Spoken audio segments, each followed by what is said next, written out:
ఓం సాయిరామ్. ఆ సాయినాథుని ఆశీర్వాదంతో ప్రతి ఒక్కరు కూడా ఆనందంగా, ఆరోగ్యంగా, అష్టైశ్వర్యాలతో ఉండాలని మనస్ఫూర్తిగా కోరుకుంటున్నానండి. అనంతకోటి బ్రహ్మాండ నాయక, రాజాదిరాజా, యోగిరాజా, పరబ్రహ్మ, శ్రీ సచ్చిదానంద సద్గురు సాయినాథ్ మహారాజ్కి జై. ఈరోజు బాబాగారు మన కోసం పంపించిన సందేశం ఏంటి అంటే, తల్లి, అద్భుతం జరగబోతుంది. నువ్వు 24 గంటలలో ఎప్పుడైతే నేను చెప్పే ఈ రహస్యాన్ని నువ్వు వింటావో, ఇది విన్న మరుక్షణం నుంచే నీకు అదృష్టం పడుతుంది. అసలు ఏం చెప్తున్నారు బాబా, ఏం చెప్పాలి అనుకుంటున్నారు? ఏది విన్నా మరుక్షణంలో నాకు అదృష్టం పడుతుంది, నేను ఏది వదులుకోకూడదు అని చెప్పి అనుకుంటున్నావా? అయితే బాబాగారు పంపించిన ఈ సందేశాన్ని చివరి వరకు వినండి. అప్పుడే బాబాగారు మీకు ఏం చెప్తున్నారో అర్థమవుతుంది. అలాగే మన ఛానల్ని ఫస్ట్ టైం చూస్తున్నారు అంటే సబ్స్క్రైబ్ చేసుకుని పక్కనే ఉన్న బెల్ ఐకాన్ని క్లిక్ చేయడం అస్సలు మర్చిపోవద్దు. ఇక బాబాగారు పంపించే సందేశం గురించి చూస్తే, తల్లి, నా ఆశీర్వాదం ఉండబట్టే వినగలుగుతున్నావు. ఎన్నో కష్టాలతోటి, బాధలతోటి జీవితంలో అలసిపోయావు. నా అనుకున్న వాళ్ళ దగ్గర నుంచే నీకు పరాయి వాళ్ళ లాంటి ప్రవర్తనను నువ్వు చూసినప్పుడు మనసుని ఏ విధంగా కంట్రోల్ చేసుకోవాలో అర్థం కాక 4 గోడల మధ్య నలిగిపోయావు. నీ యొక్క కన్నీటి చరిత్ర అనేది రాస్తే ఒక పుస్తకమే రాయవచ్చు, ఒక 2-3 సినిమాలు కూడా తీయవచ్చు. అంతటి నరకాన్ని అనుభవిస్తున్నా కూడా నిండుకుండలాగా పైకి నవ్వుతూ కనిపిస్తూ ఉన్నావు. జీవితంలో అసలు ఇన్ని దాటుకొని ఎలా వచ్చానో కూడా తెలియదే అన్నట్లుగా వెనక్కి తిరిగి చూస్తే నీ జీవితమంతా కూడా కష్టాల ప్రపంచమే తప్ప సంతోషాలు అనేవి ఎప్పుడో అడపాదడపా చుట్టం చూపులాగా వచ్చి వెళ్ళిపోతూ ఉంటాయి. ఏది ఏమైనప్పటికీ కూడాను ఈ యొక్క మానవ జీవితంలో ఇవన్నీ సర్వసాధారణమే అనుకొని నీకంటూ నా వాళ్ళు కొంతమంది ఉన్నారు, వీరు ఉండగా నాకు ఏ బాధలు ఉండవు, ఏ కష్టాలు ఉండవు అని చెప్పి చాలా వరకు కూడా వారిని చూసుకొని నాకేంటిలే అన్న ఒక ధైర్యానికి వచ్చిన రోజులు కూడా ఉన్నాయి. ఏది ఏమైనప్పటికీ కూడాను తల్లి, మనసు అనేది చాలా చాలా విచిత్రమైన ఆలోచనలను చేస్తూ ఉంటుంది. ఎప్పుడు ఏ కష్టాలు ఎటు నుంచి వస్తాయో అని ఆ కష్టాల గురించి ఆలోచిస్తూ మెదడంతా కూడా గందరగోళమైన పరిస్థితులలోకి వెళ్ళిపోతూ ఉంటుంది. ఏది ఏమైనప్పటికీ కూడాను ఈ యొక్క మనస్సు కష్టం వచ్చినప్పుడు కుంగిపోతుంది, సంతోషం వచ్చినప్పుడు ఎగిరి గంతులు వేస్తూ ఉంటుంది. కొన్ని నిజాలను కొన్ని తట్టుకోగలిగి, అంటే నువ్వు ఏదైతే తట్టుకోలేవో వాటిని కొంచెం బరువుగా మోస్తుంది, వేటినైతే చాలా తేలికగా జీర్ణించుకోగలవో వాటిని టేక్ ఇట్ ఈజీగా తీసుకో అని చెప్పి చెప్తుంది. నీ లోపలి ఆత్మ ఏదైతే ఉందో ఆ ఆత్మ నీకు ఎప్పటికప్పుడు కొన్ని నియమాలను అందిస్తూ ఉంటుంది.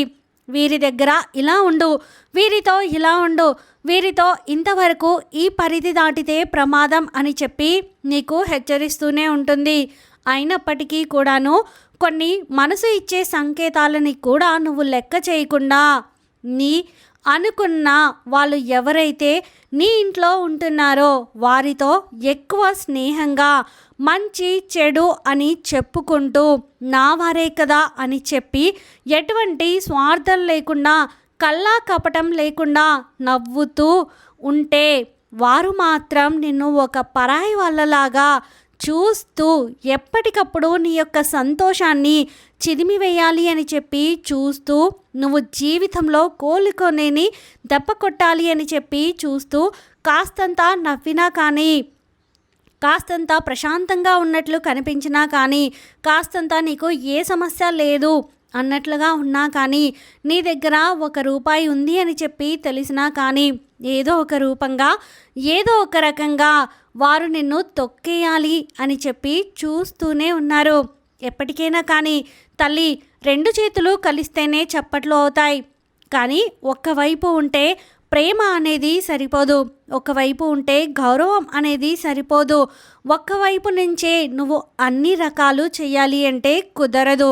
ఏదైనా కానీ భార్య భర్త అన్నప్పుడు వారు ఇద్దరూ కూడా కలిసి మంచి చెడు చెప్పుకుంటూ ఏదైనా కష్టం వచ్చినప్పుడు ఆపదలో ఉన్నప్పుడు నేనున్నాను అని ఒకరికొకరు ధైర్యాన్ని అందించుకుంటూ జీవితంలో ఒక్కొక్క అడుగు ముందుకు వేసుకుంటూ వెళ్ళాలే తప్ప నిన్ను ఎప్పటికీ ఒక బయట వ్యక్తిలాగా పరాయి దానిలాగా చూస్తూనే ఉంటే నీ మీద ఇప్పటి వరకు చూపించిన ప్రేమ అంతా కూడా నాటకం అని చెప్పి ఎక్కడికక్కడ తెలియపరుస్తూ వారి స్వార్థం కోసమే వారు ఆలోచిస్తూ నీ యొక్క మానసిక స్థితిగతుల గురించి 1% కూడా అర్థం చేసుకోకుండా జీవితాన్ని అలా వారు చాలా స్వార్థంగా నెట్టుకుంటూ వస్తున్నారు.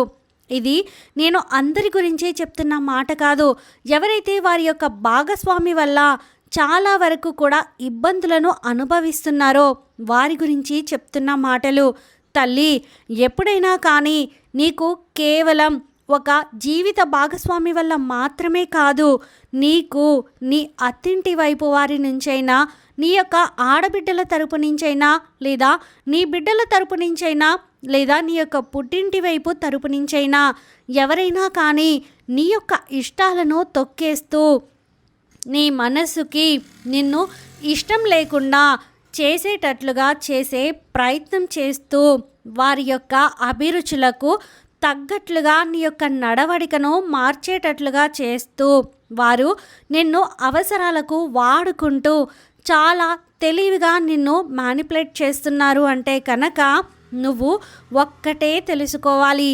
నీకంటూ కష్టం కలిగినప్పుడు, బాధ కలిగినప్పుడు, ఆపదలో ఉన్నప్పుడు ఎవరు నీతో ఉంటున్నారు, ఎవరు నీతో ఉండట్లేదు, నువ్వు సంతోషంగా ఉన్నప్పుడు ఎవరు నీతో సంతోషకరంగా నీ యొక్క సంతోషంలో ఒక భాగాన్ని పంచుకుంటున్నారు, వారు నీకు అసలైన వారు. నువ్వు బాధలో ఉన్నప్పుడు ఏదో ఒక బాధగా ఉన్నట్లుగా నటిస్తూ, నువ్వు సంతోషంలో ఉన్నప్పుడు వారి యొక్క ఉక్రోషాన్ని వెళ్ళకక్కుతూ, అలాగే నువ్వు ఏదో కాస్తంత స్థిమితంగా అటు ఇటు కాకుండా ఏదో జరుగుతుందిలే అన్నట్లుగా రోజువారీ పనులలో వారి యొక్క చిన్న చిన్న ఎంటర్టైన్మెంట్ పనులు ఉంటాయి చూసావు కదా, వాటిని కనుక చేస్తూ ఉన్నట్లయితే వారిని నువ్వు ముమ్మాటికి కూడా నమ్మొద్దు. తల్లి, ఎంత జీవిత భాగస్వామికైనా కానీ చెప్పకూడనటువంటి కొన్ని విషయాలు ఉంటాయి. ఎంత జీవిత భాగస్వామి అయినప్పటికైనా కూడా కొంత క్లోజ్గా ఉండకూడని పనులు కొన్ని ఉంటాయి. వాటికంటూ చెప్పకూడనివి, చేయకూడనివి కొన్ని నియమాలు, దాటకూడనివి కూడా కొన్ని ఉంటాయి. వాటిని మనం ఫాలో అవ్వగలిగితే చాలా వరకు కూడా నీ వలవని నువ్వు కాపాడుకున్న దానివి అవుతావు. అలా కాకుండా ఎప్పటికీ నా అని చెప్పి నువ్వు అనుకున్నంత మాత్రాన అవతలి వారు నీ అని చెప్పి వాళ్ళు కూడా నిన్ను అనుకోవాలి కదా, వాళ్ళు కూడా నా అని చెప్పి అనుకున్నప్పుడే కదా నీ మీద అసలైన ప్రేమ అనేది కనిపిస్తుంది. ఇక్కడ నేను నీకు చెప్తున్నటువంటి ఈ రహస్యాన్ని జాగ్రత్తగా విను. నీకు నీ యొక్క జీవిత భాగస్వామి అయినా, నీ తల్లి అయినా, నీ తండ్రి అయినా, నీ కన్న బిడ్డలైనా ఎవరైనా కానీ నీకు నువ్వు తర్వాతే అని చెప్పి గుర్తుంచుకో. అవును తల్లి, ఇది నేనే చెప్తున్నాను.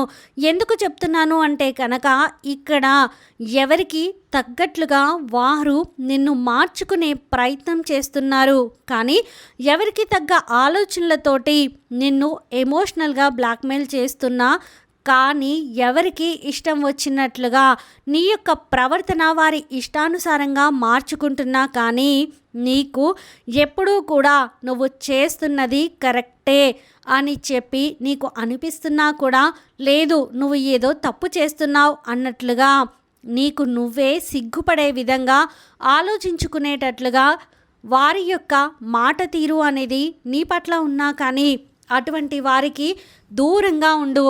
వారికి నువ్వు అన్యాయం చేయి అని చెప్పి నేను చెప్పడం లేదు. వారితో ఎంతవరకు ఉండాలో అంతవరకే ఉండు. పదే పదే వారికి నచ్చినట్లుగా ఎంతవరకు బ్రతుకుతావు, వారికి నచ్చిన పనులు ఎంతవరకు చేసుకుంటూ వెళ్తావు, వారి ఇష్టాలు ఎంతవరకు నీ ఇష్టంగా మార్చుకుంటావు. నీకంటూ ఒక మనసు లేదా, నీకంటూ ఒక ఇష్టం లేదా, నీకంటూ ఒక ప్రణాళిక లేదా? ఇది నీ జీవితం కదా. నీకు ఈ జీవితంలో నీకు నచ్చినట్లుగా బ్రతికే హక్కు నీకు ఉంది. ఎవరి కోసమో నువ్వు సాక్రిఫైస్ చేయాల్సిన అవసరం లేదు. జీవితం ఇప్పటికే సగం అయిపోయింది. ఈ సగం జీవితంలో సంతోషాలను అనుభవించాలో, కష్టాలని అనుభవించాలో, కన్నిటిని చూసావో, గోడల మధ్య 4 గోడల మధ్య నరకాన్ని చూసావో, అనారోగ్య సమస్యల్ని చూసావో, బాధలను చూసావో, వీటన్నిటిలో నీకు ఎవరు తోడుగా ఉన్నారు? ఎవరు నీకు ధైర్యాన్ని చెప్పారు? ఎవరున్నారు? ఇంత చిన్న సహాయం చేసిన వాళ్ళు ఉన్నారా? ఎవరన్నా ఒక్క రూపాయి అందించిన వాళ్ళు ఉన్నారా? మాట వరుసకి పలకరింపులే తప్ప నిజమైన ప్రేమ ఎవరి దగ్గర చూసావో చెప్పు. సరే, అటువంటి నిజమైన ప్రేమను చూపించిన వాళ్ళు ఉంటే వారితో నువ్వు ఉండు, వారితో మాట్లాడు. కానీ రూపాయి లేకుండా మాటలు మాట్లాడే వారికి రూపాయి ఇచ్చి ఒక అరుపు అరిచినా, ఒక తిట్టు తిట్టినా వారికి ఎప్పుడైనా చాలా తేడా ఉంటుంది. తల్లి, బిడ్డ, అసలు ముందు నీ వాళ్ళు ఎవరు, పరాయి వాళ్ళు ఎవరు అని చెప్పి గుర్తించు. తరువాత నీ యొక్క మానసిక స్థితి అనేది మెరుగుపడడం కోసం చేయవలసిన పనులు ఏంటో అవి చేసుకో. నువ్వు ఆనందంగా ఉండడం కోసం ఎవరితో మాట్లాడితే సంతోషాలు కలుగుతాయో వారిని నీ యొక్క జీవితంలో ఎంపిక చేసుకో. నీ యొక్క జీవన శైలి అనేది ఆరోగ్యంగా మెరుగుపడడం కోసం ఆరోగ్యకరమైన ఆహారాన్ని తీసుకో. మానసికమైన ప్రశాంతత కోసం దైవానికి దగ్గరగా ఉండు. ఇలా నీ యొక్క జీవన శైలిలో కొన్ని మార్పులు అనేవి చేసుకుంటూ వెళ్తే నీ జీవితం అనేది చాలా వరకు కూడా ఆనందంగా ఉంటుంది. అలా కాకుండా గుడ్డు వచ్చి చేలో పడ్డట్టుగా ఎవరి కోసమో బ్రతుకుతానంటే ఇక నీ యొక్క పుట్టుకకి అర్థమే లేకుండా పోతుంది. ఈ చిన్న జీవితానికి ఎటువంటి సార్థకత అనేది లేకుండా పోతుంది. కాబట్టి నిన్ను నువ్వు గుర్తుంచుకో అని చెప్పి చెప్తున్నా. ఎవరికి కూడా ఏ అన్యాయం చేయొద్దు అని చెప్పి చెప్తున్నాను.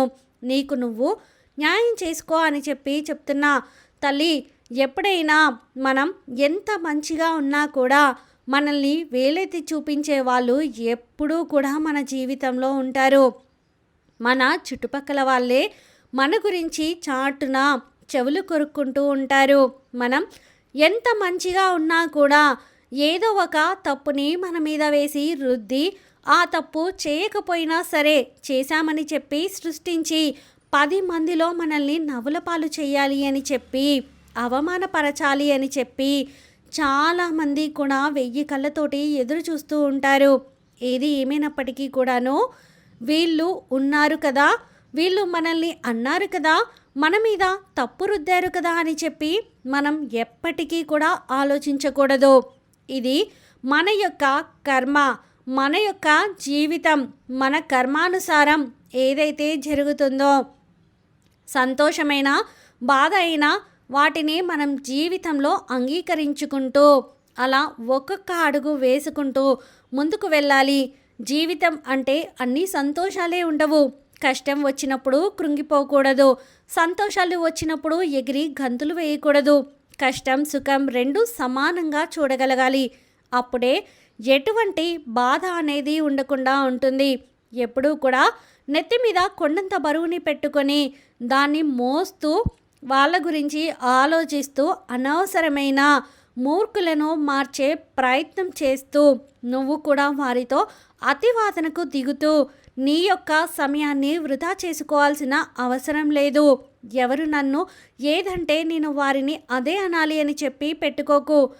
అనుకునే వాళ్ళని అనుకోనివ్వు. నువ్వు నీలాగే మౌనంగా ఉండు. ప్రతి ఒక్కరికి కాలం సమాధానం చెప్తుంది. ఈరోజు నువ్వు తక్కువ స్థాయిలో ఉండవచ్చు, కానీ ఎప్పుడూ కూడా ఇలాగే ఉంటావు అని లేదు కదా. నీకంటూ ఒకరోజు వస్తుంది. ఆ రోజు అన్నవాళ్ళే తల దించుకునే స్థాయి కూడా వస్తుంది. కాబట్టి ఇప్పుడు ప్రస్తుతం ఏదైతే జరుగుతుందో ఈ ప్రస్తుతాన్ని చూసి నువ్వు నిజం అని చెప్పి అనుకోకు. అలాగే ఈ యొక్క ప్రస్తుత పరిస్థితే శాశ్వతం అని చెప్పి కూడా అనుకోకు. తల్లి, ఈ యొక్క చిన్న జీవితం అనేది నీ కోసం నీకు భగవంతుడు ఇచ్చిన ఒక బహుమతి. కాబట్టి ఈ రహస్యాన్ని తెలుసుకొని జీవితాన్ని ప్రతి నిమిషము, ప్రతి క్షణము, ప్రతి సెకను కూడా ఆనందంగా ఆస్వాదించడం నేర్చుకోవాలి. ఎవరో డబ్బు సంపాదిస్తున్నారు, అయ్యో మనం సంపాదించడం లేదే, ఎవరికో ఆస్తులు ఉన్నాయి, అయ్యో మనకు లేదే అని చెప్పి ఇలా అనుకోవద్దు. ఈ యొక్క జీవితంలో నిజమైన ఆస్తి ఏంటి అంటే కనుక నువ్వు చేసే పుణ్యం, అలాగే నీకున్నటువంటి ఆరోగ్యం. ఈ రెండే నిజమైన ఆస్తులు. ఇవి రెండే నిన్ను నిండు నూరేళ్ళు బ్రతికేలా చేస్తాయి. ఒక చిన్న మాట చెప్పేదా తల్లి, అన్నీ ఉన్నవాడు కనీసం రాత్రిపూట కడుపు నిండా తిని పడుకోలేడు.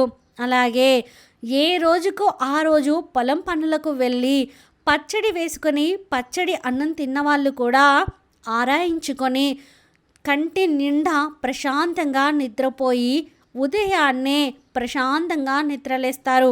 చూసావా, వారు నిజమైన అదృష్టవంతులు. అసలు నిజమైన అదృష్టం ఏంటి, నిజమైన దరిద్రం ఏంటి అని చెప్పి తేడా తెలుసుకో.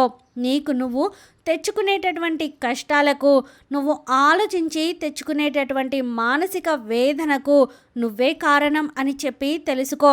మానసికంగా నువ్వు సంతోషంగా ఎలా ఉండాలో నేర్చుకో.